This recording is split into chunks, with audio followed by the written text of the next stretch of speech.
Good morning. My name is Lucy Simons and I've been invited by the family to help today as we quietly share a few moments to speak of Laura, a loving wife, daughter, sister, aunt and friend. This is a gathering limited in numbers, reflecting what is happening at the moment in the wider world.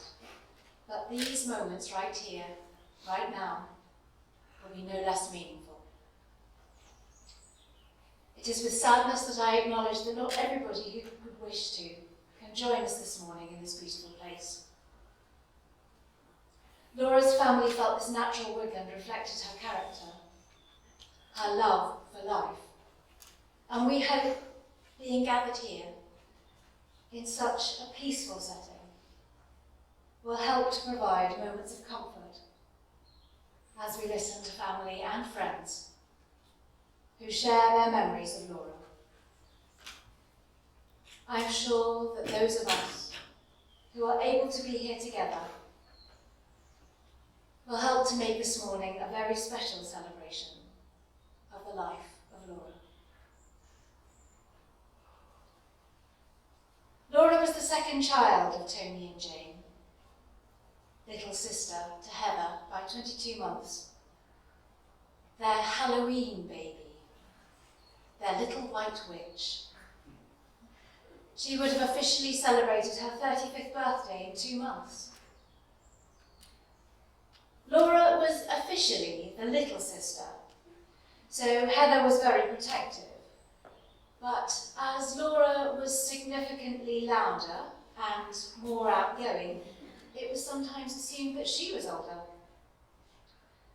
Growing up in North Lancashire, Laura had a straight-talking, northern approach to dealing with things. This was true of her cancer diagnosis as well as every other part of her life. Heather explained that their shared childhood perspective was something that only Laura fully understood. She was witness to Heather's childhood, and she understood their special dynamic. Always together, they looked very similar, frequently dressed in matching outfits, but Heather stresses she was the tidy one. Laura was articulate, but clumsy. As her mum puts it, Laura was always the one to stand in the duck poo and fill her wellies with water. She found her inspiration everywhere, frequently writing stories. In fact, her grandma kept Laura's GCSE essay about having her pacemaker fitted when she was 14. Laura was born with a heart condition, and though there have been many hospital appointments over the years, she never let this limit or define her. An example of this determination to not be treated differently was given by Laura's friend Nat. When they were travelling in Thailand, they went on a jungle trek. The trek was much harder and hotter than expected, but Laura just cracked on with it. When faced with an Ullswater-style hill, Laura still didn't want to admit defeat, but did eventually tell the tour guide about her pacemaker, which resulted in everyone adjusting to a pace that better suited her. Always accompanied by a small stuffed elephant, Pink Ellie, as a child, Laura found great comfort in her small soft toy, continuing to carry it through her adulthood. It should be noted that poor Ellie was loved to near nakedness, which her mother rectified by knitting a modesty-preserving jumper. Laura's grandma, Janty, has often told the story of Pink Ellie being lost on a beach when Laura was very little, and her Uncle Roger coming to the rescue, and finding it when he saw its little pink trunk sticking up. Pink Ellie is still with Laura today, and will stay with her forever. As children, Laura and Heather joined rainbows, brownies, and guides. Their mother was the guide leader. Laura reaching the highest achievement, gaining her Baden Powell badge. Laura always had a love of elephants. For her 15th birthday, she went to Blackpool Zoo for an elephant encounter. Her mother says she will always remember the look on Laura's face as the keeper sat her on the back of the elephant, and it stood up, all at once ecstatic, but petrified as Laura didn't like heights. Laura finished her A-levels, and at 17 she went to Australia by herself, where she did conservation work, travelled, and met people she was still in contact with. On her return to Morecambe, she went to Edge Hill Uni to do media studies. Laura may not have always enjoyed the course that she had chosen, but she made more lifelong friends. Nicola, Sarah, and Chris are here today, and along with Laura's school friends from Morecambe, have many stories of Laura and the fun she had throughout her teens and early 20s. After finishing uni, Laura then travelled again, this time with Nat, and went all over Australia and Thailand. Laura moved to London by herself after her travels, and within a few days had landed a reception job at GSMA, and moved up through the company to become project manager. Laura travelled frequently with her work, and everyone who met her loved her. Laura made many more friends in London. Her closest friends are those Laura explored more of the world with, visiting Vietnam, Japan, Tanzania, to name just a few of her destinations. They always had their next holiday booked. Laura had visited 20% of the world and 50% of Europe. An intrepid traveller, after a few glasses of wine, it was not unusual for a spontaneous trip to Las Vegas to be purchased by Laura. A weekend break, not for the average day tripper. She changed her job and only worked in digital payments at Visa for only a week before she had her diagnosis. They were remarkably supportive throughout her illness, and Laura returned this loyalty, continuing to work from home throughout lockdown, whenever she was well enough.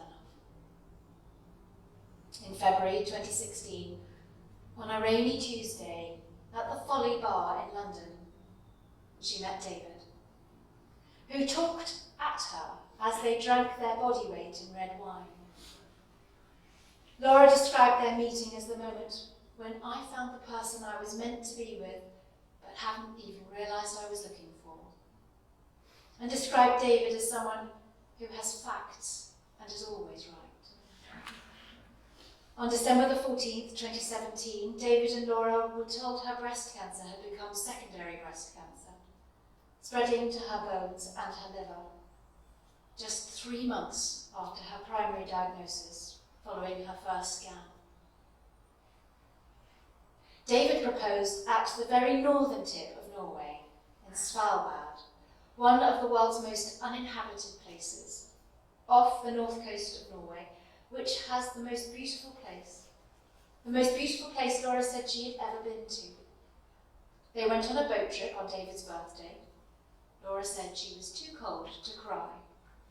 And 2 years later, on December the 14th, 2019, they got married on that same auspicious day.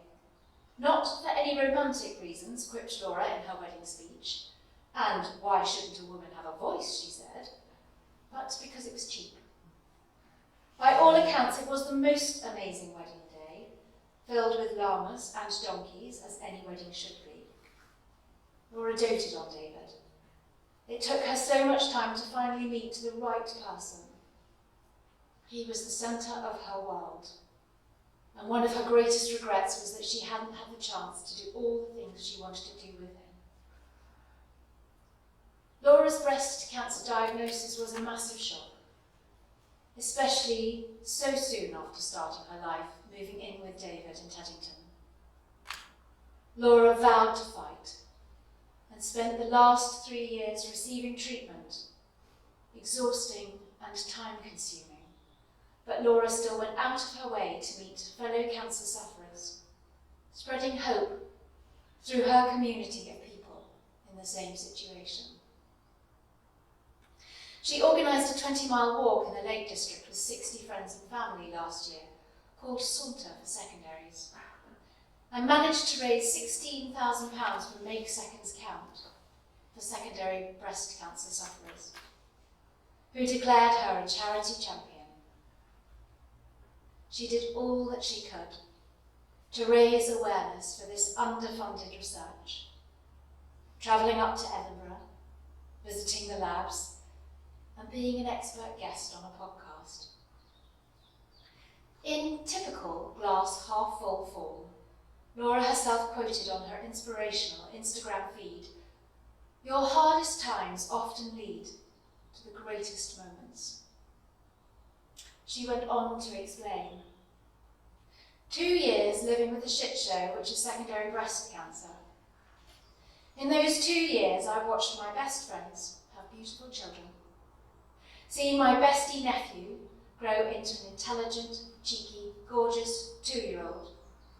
I've watched MotoGP in Malaysia, cruised in Vietnam, visited Christmas markets in Vienna, and watched Lionel in Vegas. I've explored the Channel Islands, gone on a champagne trail in France, gone dog sledding in Svalbard. I've met wild horses in New Forest, cows in a dairy farm cottage, and danced the night away at weddings and balls. I've organised a charity walk in Ullswater, gone back to full-time work with a crazy but lovely team, become closer to my friends and family, and found happiness in the small things. Oh, I also married my best friend. I would like to thank my cancer-free life. I would like to take it back in a second, but you've got to be thankful for the zest for life which cancer brings. A month ago, the whole family went on their 4th family holiday, returning to Ellery, where Heather and Laura had spent so much time as children with their grandparents and their cousins. It was very important for Laura to return there as a family, and it was there that they spent their last time together as a family. Laura sporting a fabulous pair of bright pink wellies. But sadly, whilst they were there, she received yet more devastating news about her prognosis. Regardless, they went to the beach, collected shells, and did all the wonderful things you do on a bracing British seaside holiday. As Laura herself commented, this wasn't the week I'd hoped for, but I am happy I was able to return and have some of those memories rushing back from when we were all kids. Probably one of the most beautiful places I've ever been. I love Ellery. It was also an opportunity for Laura to spend time with her much-loved nephew, Jacob, who she nicknamed the Cheekysaurus, or Jam. She was a doting aunt, endlessly generous, always buying presents for him, consistently surprising him. Unperturbed by lockdown, the gifts continued to arrive. She showered her family and friends with gifts via the post, sending batches of cookies or bottles of wine. Somehow she even filled her mum and dad's freezer with meat. In February, Laura recovered from sepsis and another fortnight stay in the hospital with Pink Ellie. So she was well practiced at shielding when official lockdown started. As Laura said herself, there's nothing like an illness with a shorter life expectancy to get you moving. I was always positive and very busy travelling around and socialising, but I think I've also been able to appreciate the smaller stuff. So, along with a trip to Vegas and the most amazing wedding day filled with llamas and donkeys, I now really enjoy walks in the park and cooking. The smaller stuff makes me content. I think David can confirm that Laura made a variety of weird and wonderful meals with her odd box vegetable boxes during her vegan days. and everyone heard about the delights of her recent hot dog cravings. Laura loved to walk in Bushy Park, which she did every day. On one of these walks, a deer actually ran at her and gave her a shove, clearly underestimating his target. I'm pretty sure that Laura gave him a piece of her mind. Another key moment was when David and Laura saw a skylark, having been on the lookout for 3 years. David's convertible became indispensable, either taking them to the airport, to visit at least 10 countries for the first time, or more locally, just to go for a drive. Last minute, long weekend trips across the south, drinking margaritas and demolishing cheese boards. Laura always wanted everyone to be happy and to enjoy every day. And we feel that we owe her that promise to try and smile, dance, and be happy. Laura was a remarkable young lady who is loved by everyone who knows her. In short, Laura radiated life. I'd like to ask Heather to come up now, please, and read a poem.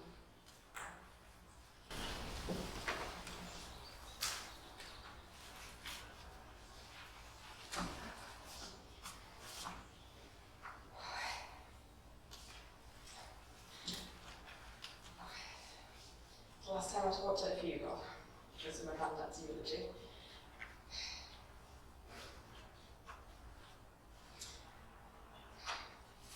The water stood next to me.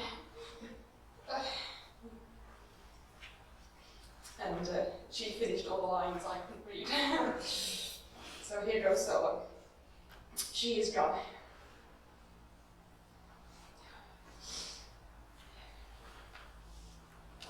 You can shed tears that she is gone, or you can smile because she lived. You can close your eyes and pray that she will come back, or you can open your eyes and see all that she has left. Your heart can be empty because you can't see her, or you can be full of the love that you shared. You can turn your back on tomorrow and live yesterday, or you can be happy for tomorrow because of yesterday.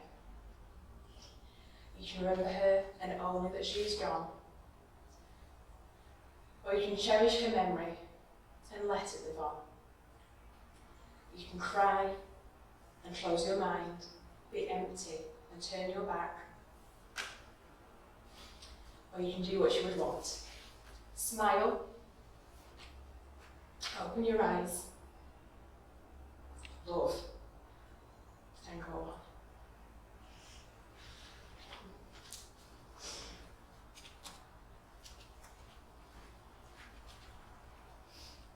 Thank you, Heather. We have some music now to contemplate and a video compiled by Peter Handley. Thank you, far too kind. Yeah. Ready? Let's go. Can I get an encore? Do you want more? Cook and roll with the Brooklyn boys. So for one last time, I need y'all to roll. Yeah. Now what the hell are you waiting for? After me, there should be no more. So for one last time, make some noise. Get him, Jay. Who you know fresher than Ho? Riddle me that. The rest of y'all know where I'm lyrically at. Can none of y'all mirror me back? Yeah, hear me rap, it's like hand G rapping his prime. I'm young H.O., raps Grateful Dead, back to take over the globe. Now break bread, I'm in Boeing Jets, Global Express, out the country but the blueberries still connect. On the low, but the yacht got a triple deck. But when you young, what you expect? Yep. Grand opening, grand closing. Damn your manhole, crack the can open again. Who you gonna find open a him with no pen? Just draw inspiration. Who you gonna see you can't replace him with cheap imitations of these generations. Hardcore, do you want more? Cook and roll with the Brooklyn boys. So for one last time, I need y'all to roll. Yeah.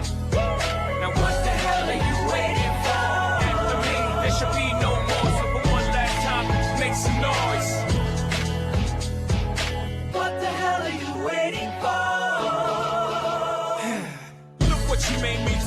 I made for you. Knew if I paid my dues, how will they pay you? When you first come in the game, they try to play you. Then you drop a couple of hits, look how they wait to you. From Marcy to Madison Square, to the only thing that matters is just a matter of years. As fate would have it, J status appears to be at an all-time high. Perfect time to say goodbye. When I come back like Jordan, we're in the 4-5. It ain't to play games with you, it's to aim at you. Probably name you. If I owe you, I'm blowing you to smithereens. Sucker, take one for your team, and I need you to remember one thing. I came, I saw, I conquered. From record sales, sold out concerts. Come up, you want this encore? I need you to scream till your lungs are sore. Come on.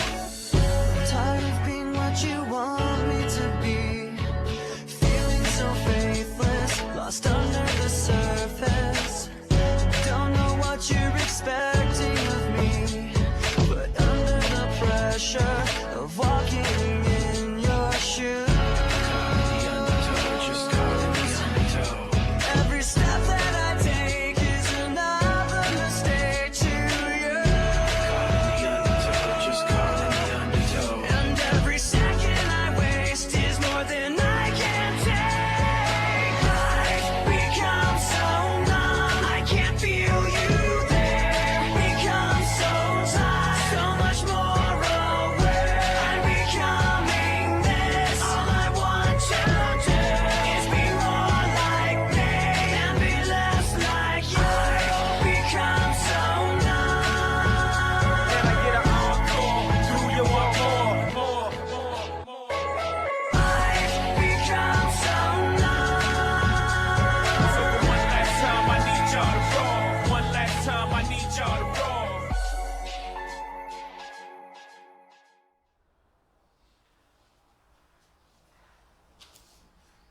I'd like to invite Sarah and Nicola.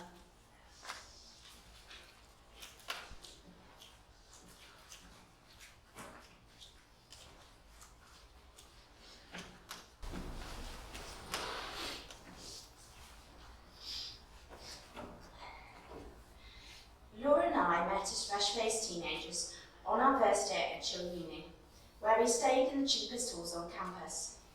After ditching the parents and convincing them what we would call regularly a wooden starve, we befriended the most scouse lad we'd ever come across, who neither of us could understand, and headed to the SU bar, the good old venue. Laura told me stories about her gap year adventures with Nat in Australia, proudly showing off her tan and bracelets. A few hours later, we turned up late and half-cut to meet the other 36 freshers in our common room, and the rest is history. That same week, we met a little scouse girl in platform heels, who Laura was sure was wearing a wig because her hair was so perfect, and who we later found out didn't even live at uni. They bonded over their love of indie music and pouting, and so a beautiful friendship began, along with Laura's fake Scouse accent, much to the delight of her future husband. We watched films, played our music loud, and generally moaned about never having anything to wear. Before deciding to just go out in jeans or leggings as always, we mostly, with the help of some of the lads, caused mischief. We dressed up as chavs, threw bacon on people's windows, propped bins of water on drawing room doors, rounded the local ducks up to come back to our common room, where they proceeded to poo all over the walls and furniture. And most memorably, we raided the campus skip of abandoned office chairs and raced around the car parks whilst dodging security cars driving around. Our first year was messy, but so much fun was had. In our second year, we pretended to be mature. We got our own house together, I got a car. We both got jobs to fund our partying habits, and Nicola and her dressing gown basically moved in rent-free. We had many road trips, and of course continued to moan, this time about the constant state of our house, of which we were sure we were the only ones who ever cleaned. We danced to the coops and razor lights in our awful kitchen and pretended to grow up. We ditched the vodka and cider for wine, £6 a box Jack Rabbit to be exact, which we would debox and take out in our handbags. As well as working jobs, cleaning, doing a degree, well, Laura's was media and only 10 hours a week. I was not jealous of her all every time at all. We also found time to binge watch Keith Sutherland in the series 24. Of course, we all had TVs, but none of us paid for a licence. Sorry, Tony.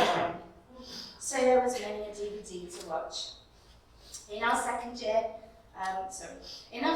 we poached the best house in town in Cooper's Gardens, where Laura and I claimed our own wing downstairs of the house. We cooked for each other, Laura making her signature dish of jambalaya, and went on many road trips together. I became the house taxi service, including drop-offs to Southport to take her to work in Matalan, where when she was too hungover to make the bus, which was usually most weekends.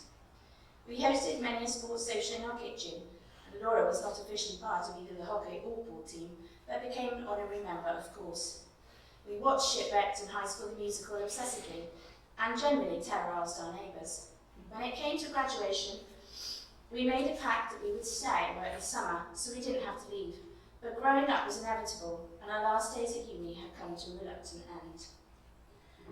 When I met Laura for the first time, I distinctly remember having a black eye. Leo or Chris might be able to fill us in on this, but I've asked Chris and he doesn't know why either.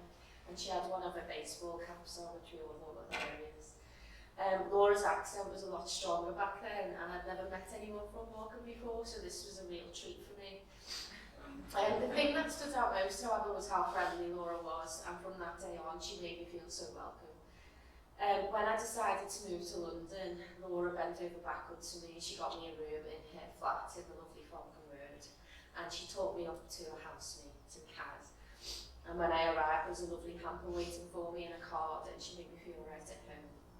We quickly headed to the pub, the Falcon, and we tried really hard over the years to make the Falcon our local, but it was a clientele of 90% men watching some sort of sport, so you can imagine what it was like, and the smell. But we didn't give up, and we frequented the Falcon often. We got ourselves kicked out of a few bars on Northcote Road. Sorry, Tony and Jamie there. And basically had a fantastic time. Laura spent many a night out for meals and holidays with her crew, Deb's cousin Ruth. And she's the most in-demand person I've ever met, to be honest. Which is a testament to her character. Everyone loves spending time with her. I had to book in to see her. I actually did. I would wake up on a Saturday, about 1 in the afternoon, and Laura had already been out for a walk, gone shopping, and was about to go out again, so she had lots of energy. And Laura, despite being the busiest woman ever, also worked at a homeless shelter and worked at Brownies as a volunteer, and she continued that despite her illness. She was an amazing woman. Laura used to come home with the best stories from GSMA, and I'm sure Emma has something to say about our Barcelona trips. And of course, the lovely Emma lived around the corner from us. When her and Laura were in a room together, it was hard to get a word in edgeways. But it was a great time in all of our lives. And then there was David, who split us all up. David. Laura and I were working on our Tinder profiles at the time, and we realised neither of us really had a hobby, but in retrospect, Laura had many hobbies, so I don't know why we thought we didn't. So she decided to take up sailing, as you do, and she actually got a grade in it, which meant that she could take us out on a boat, but not leave the harbour. That was strange. Anyway, David came along shortly after that, so I'm guessing that worked, and it's a tip for anyone who's single. Try it out. I remember the night she met David very well. I won't go into too much detail, although I have, so sorry about this. She was undecided as to whether to meet him or not after a series of really bad dates. But she decided with some persuasion that she should go on this one last date, and if it was terrible, she would bin all the dating apps. That morning, on a school night, I might add, Laura rang the doorbell about 1:30 in the morning and she lost her keys. And Mr. Gadsdon was with her, and both were quite drunk, although David did appear to be sober, which I realised he can really handle his drink. And the rest is history. Laura waited a long time for Mr. Wright, but it was worth the wait. And I know she'd go through all those hideous dates again if she knew she was going to meet David at the end of it. Laura was one of the funniest, kindest, and strongest people we know. We used to love spending time with her, as everyone else did. Her energy and love of life was infectious, and Laura made us not take ourselves so seriously and just enjoy every moment. Carpe diem, as they say, although she would kill me for saying that. We are so thankful to have so many wonderful, happy memories with her. Laura's passion and love of life will live on in all of us for sure. Her strength and bravery will forever be imprinted in our hearts, and her stories and legacy will live on.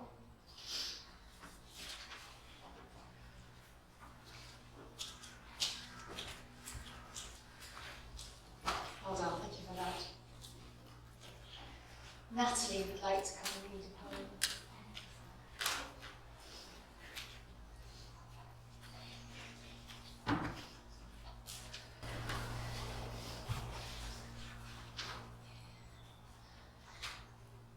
At every turning of my life, I came across good friends. Friends who stood by me, even when time raced me by. Farewell, farewell, my friends, I smile and bid you goodbye. No shed, no tears, for I need them not, all I need is your smile. If you feel sad, do think of me, for that's what I like. When you live in the hearts of those you love, remember them, you never die.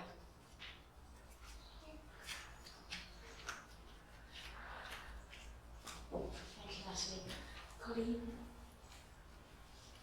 David's mother, Colleen, would like to say a few words.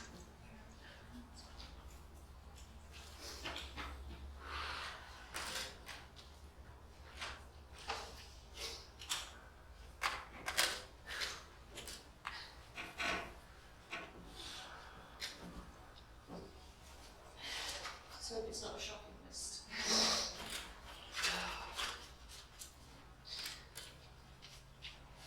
Laura was, and in my eyes and heart, always will be a beautiful, funny, loving, and strong young woman. I feel privileged and proud to have had her in my life, both as a friend and a daughter-in-law. She made my son very happy, and I love her for that. She, along with many others, was, is, and always will be an inspiration to us all. Laura loved life and lived it how she wanted to. From the day I first met her, hi, I'm Laura. I knew she was the one for David. That feisty, no-nonsense approach was a breath of fresh air. I miss her very much. Goodbye, my beautiful girl. Rest in peace.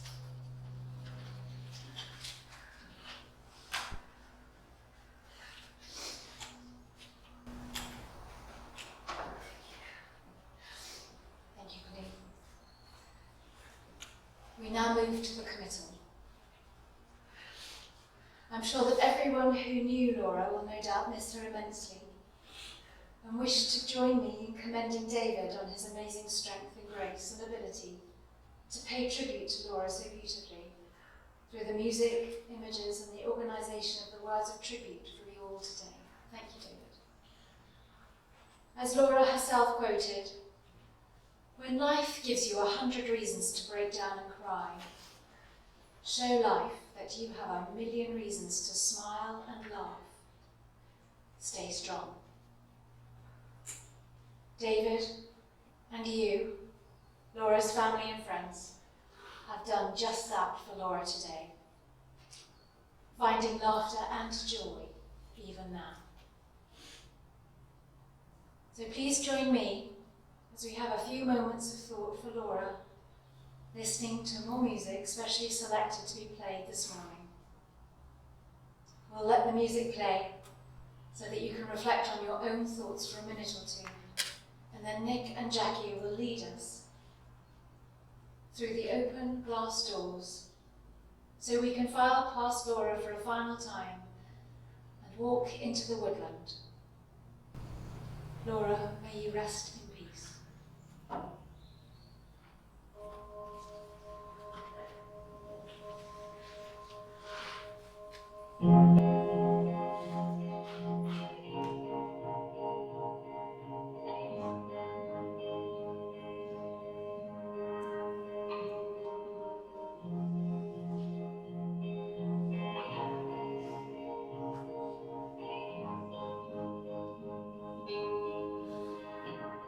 Should stay were the signs I ignored. Can I help you not to hurt anymore?